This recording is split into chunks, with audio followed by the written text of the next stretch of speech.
Don't Let's Go to the Dogs Tonight, 2025. This film is made in the perspective of a young girl called Bobo, and it's based on the memoir of Alexandra Fuller, written in 2001. Um, she's living in what had been a British colony, Rhodesia, and was becoming Zimbabwe.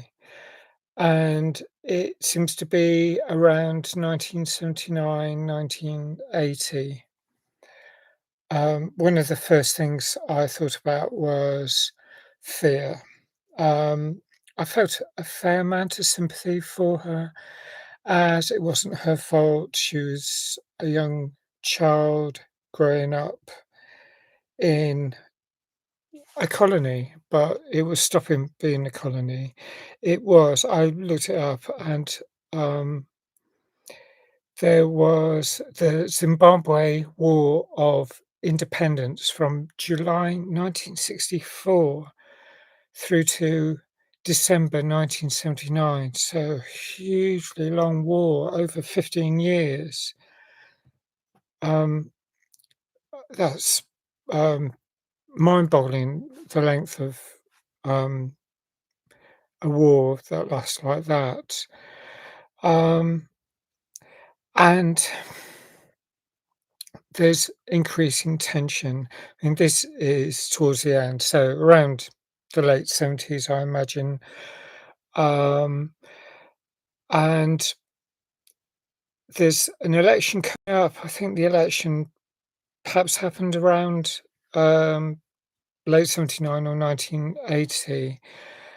And um, I remember the candidates from that time. I do remember the news bulletins about the bishop and then Robert Mugabe. I think they were the prime candidates.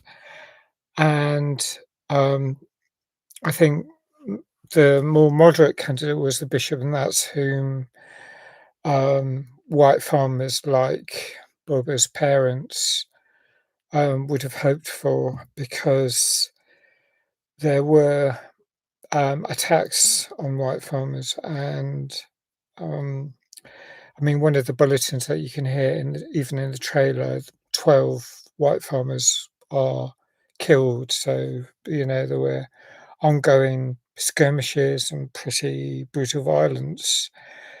And um, her mother appears besieged. Her father goes out to work every day. So you see Bobo um, sort of watching him getting in his truck, going off to work, and saying, "Turn around, turn around." She just wants some acknowledgement, and I get that. That's a universal feeling amongst children. Many children, wanting acknowledgements from their parents. They're not going to see them all day, and a day is a long time when you're a young child. Um, Lexi Ventur plays Alexandra Bobo Fuller, um, and she does an amazing job. I mean, she's got the view she's got largely, I guess, from her parents, or they're very from the perspective of white people living in what was Rhodesia, was Zimbabwe, um, turning into Zimbabwe.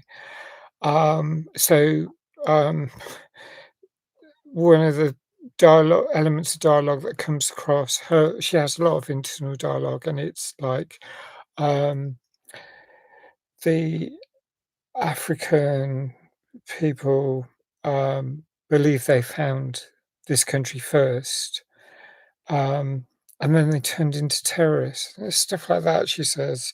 So she experiences the fear that she's been taught, I guess, from her mum, and her mum is often really angry. Her mum is played, um, by Embeth Davidtz, Nicola Fuller, and one of the family friends or help, I'm not quite sure of their relationship, a family friend at least, Sarah, played by Sikana Bali, um, and she's lovely. I mean, she sometimes she's busy, doesn't have time to play with, um, Bobo, but, um, she has a lot of time for her a lot of the time, and that's despite the warnings from other, members of her, um,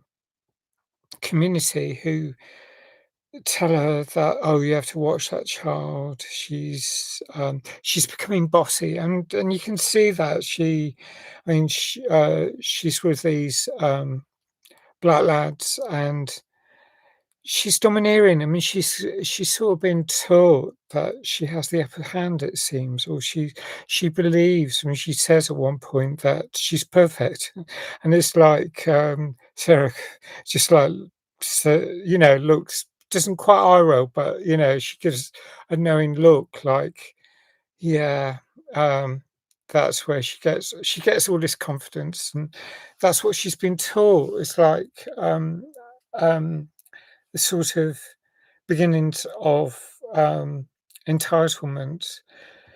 But as I said, I have a lot of sympathy because she's very young, and, I really felt that late '70s vibe. I mean, the BBC World Service, I listened to a lot of, BBC, that World Service broadcast, from that time, the shopping forecast. I listened to a lot of Radio 4, and, the discussions, the sort of things I kept up to date with the news, so I listened to a lot of it. Of course, it's from a British perspective, um, and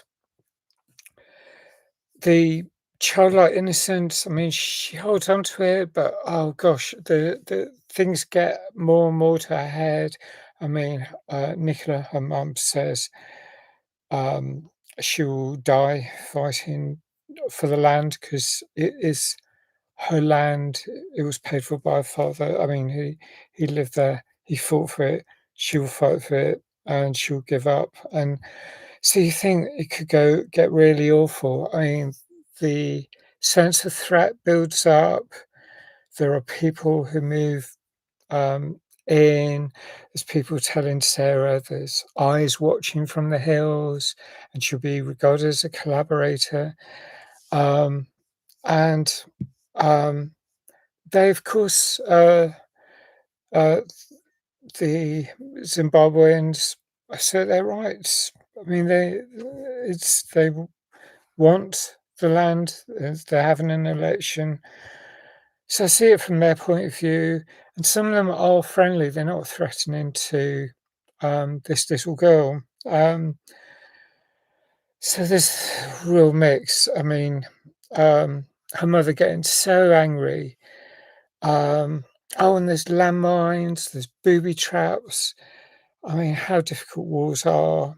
They really must affect everyone's mental health. Um, and, you know, going out to town, they go in convoy because they worry about being ambushed. Um, yeah, so I remember a bit about the election, but this is actually feeling like I'm, there in the situation with Bobo as she's growing up, and I love that about this film. And I did worry about what the ending's gonna be like, and I'm not gonna talk about how it ends, so you'll have to watch it, but, I'm gonna score it 8 out of 10. So, um, I'd love to, oh gosh, and long queues for the elections as well. I mean, I have to be grateful that in the UK we have, it's easy going to vote. It's really doesn't take long. It's not often that long queues, and we have 15 hours, 7 a.m. till 10 p.m. for our elections. It's really good. Really close polling stations. So I think it's really important we vote because democracy's amazing here still so far, thankfully. Who knows what the future holds? But anyway, 8 out of 10. I'd love to know what you think, especially if you've seen it. Please leave your comments. Please like if you like this review. Thanks if you subscribe. Please hit the notification button. And I hope to see you again soon. Bye for now.